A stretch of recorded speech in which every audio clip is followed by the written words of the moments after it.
इन हरे भरे खेतों ने रामपाल पाटीदार के जीवन को नई दिशा दी है। ज्यादा पुरानी बात नहीं है जब वो पश्चिमी अफ्रीकी देश लाइबेरिया में एक हार्डवेयर कंपनी में काम करते थे, लेकिन अब उनका मन अपने पुश्तैनी खेतों में ऐसा रम गया है कि वो इस काम को कभी नहीं छोड़ना चाहते।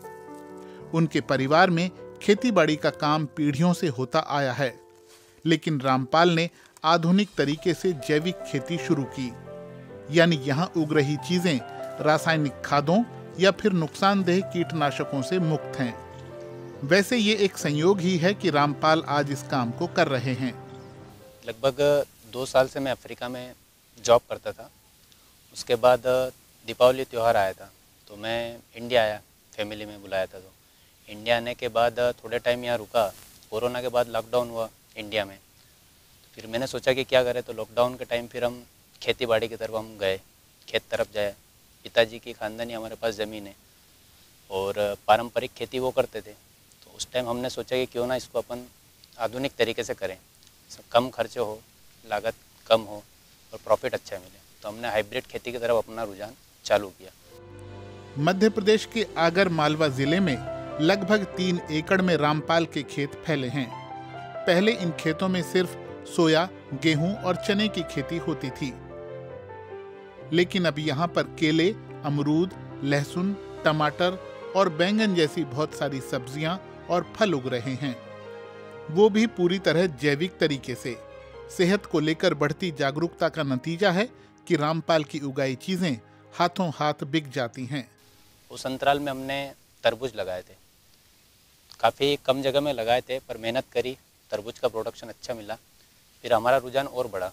उसके बाद हमने मिर्च लगाई, मटर लगाया, लहसुन कर रहे हैं, टमाटर किया, खीरा ककड़ी करी। तो ये जो सारी चीज़ें हैं एक के बाद एक हम करते जा रहे हैं। जब रामपाल नौकरी छोड़कर खेती बाड़ी में आए तो कई चीजें उनके लिए नई थीं, कई दुश्वारियां थीं। उनके दोस्त गोपाल ने इन मुश्किलों को आसान बनाने में मदद की। जब हमने यह सबसे पहले खेती स्टार्ट की, इस फील्ड में आया, तो सबसे बड़ी समस्या हमें पानी की आई। तो पानी की समस्या निजात पाने के लिए हमने ड्रिप सिस्टम आजमाया, और उसमें भी क्या होता है, वेस्टेज पानी बहुत निकलता है। तो हमने क्या किया, सब में अलग अलग हर ड्रिप में वाल लगाया, और वाल लगाने से हमें पानी की बचत हुई। इसका फायदा ये होता है कि जहां जितनी जरूरत है सिर्फ उतना ही पानी पहुंचेगा। जैविक खेती की खासियत यह है कि इसमें रासायनिक खादों और कीटनाशकों से परहेज किया जाता है। रामपाल और गोपाल अपना खाद खुद ही बनाते हैं। इसमें गुड़, बेसन, गोबर और पानी मिलाते हैं और फिर उसे एक जगह मिट्टी के साथ रख दिया जाता है। कुछ समय बाद इसमें केंचुए पैदा होते हैं। इससे ये जैविक खाद और भी उपजाऊ बन जाता है। गोपाल कहते हैं कि ये खाद खेती के लिए भी अच्छा है और इससे काफी बचत भी होती है। रासायनिक खाद जो मार्केट में मिलते हैं वो महंगे आते हैं और उसका साइड इफेक्ट भी बहुत होते हैं। तो उससे निजात करने के लिए हमने घर पे खाद तैयार किया, जिसमें हमने छाछ, नीम पत्ते, गोबर वगैरह की एक जैविक खाद तैयार किया, और उससे हमारे सारे जो पैसे रासायनिक खाद में और हमारे जो भी जमीन में रासायनिक खाद से नुकसान होता है वो भी बचता है और पैसे भी बचते हैं। जरूरत से ज्यादा रसायन जमीन को नुकसान पहुंचाते हैं, इसीलिए कृषि विशेषज्ञ जैविक खेती की वकालत करते हैं।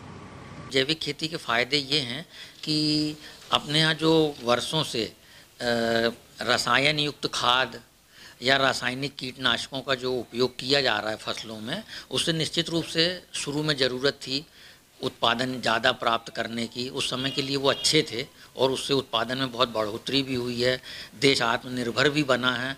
परंतु क्या हुआ, सालों साल उपयोग करने से रासायनिक चीज़ों का ज़मीन की उर्वरा शक्ति कम हो गई है, और इसको यदि अपन ने अभी समय रहते यदि नहीं बचाया तो ये धीरे धीरे बंजर में भी परिवर्तित हो सकती है। इसलिए जैविक खेती अपनाना बहुत ज़रूरी है। जैविक खादों का उपयोग करने से, जैविक कीटनाशकों का उपयोग करने से अपनी ज़मीन का जो स्वास्थ्य है वो भी अच्छा होता है। रामपाल परिवार में अकेले बेटे हैं।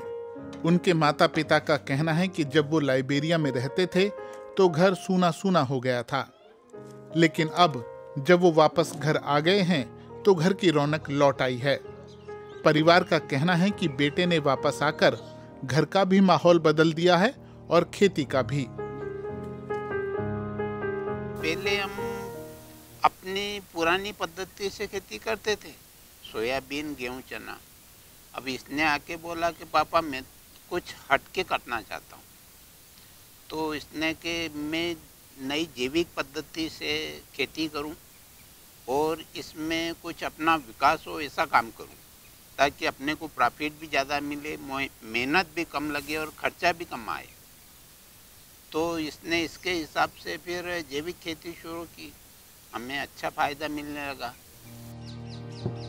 रामपाल का मन अब पूरी तरह अपने परिवार और खेती में रम रहा है, लेकिन लाइबेरिया में बिताए 2 साल उनकी यादों में हमेशा रहेंगे। वहाँ का लाइफ स्टाइल सर एक्चुअली देखा जाए तो थोड़ी सी गरीबी है, और गरीबी की वजह से वो लोग क्या है कि रहना, खाना और पार्टी करना, इन चीज़ों पे फोकस करते हैं। वो लोग कल के लिए नहीं जीते हैं, और मुझे उनका सबसे अच्छा पॉइंट यही लगा था।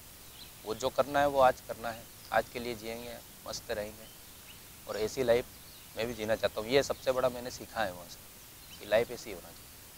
हम कल की फिक्र में ही मरते रहते हैं, और वहाँ ऐसा नहीं। सबसे बड़ा मुझे सीखने को यही मिला है कि जो करना है, जैसे करना है, आज के लिए। रामपाल इस बात से खुश हैं कि वो अब किसी और के लिए नहीं बल्कि खुद अपने लिए काम करते हैं। खेती की नई नई तकनीकों को वो समझ भी रहे हैं और उन पर अमल भी कर रहे हैं, और इसके नतीजे अच्छे मिले हैं। अब उन्होंने एक तालाब खुदवाया है जिसमें मछली पालन होगा। इस काम को भी वो आधुनिक विधियों से करना चाहते हैं। अब हम सोच रहे हैं कि इसको और आगे बढ़ाएं। उसके बाद फिर हमने मछली पालन में भी इसमें काम करना चालू किया। तो धीरे धीरे हम इसमें काम कर रहे हैं, और एक जो इंडोनेशियन तकनीक है बायोफ्लॉक, उसमें हम काम कर रहे हैं। अपनी जमीन और मिट्टी में रामपाल को बेहतर भविष्य दिख रहा है। दुनिया बदल रही है तो किसानों को भी आधुनिक बनना होगा, और रामपाल इसके लिए पूरी तरह तैयार हैं। अभी तो शहर से लोग आते हैं और उनकी उगाई चीजों को ले जाते हैं, लेकिन रामपाल जैसे नौजवान किसान इस बात को भी जानते हैं कि वो अपनी चीजों को ऑनलाइन भी आसानी से बेच सकते हैं।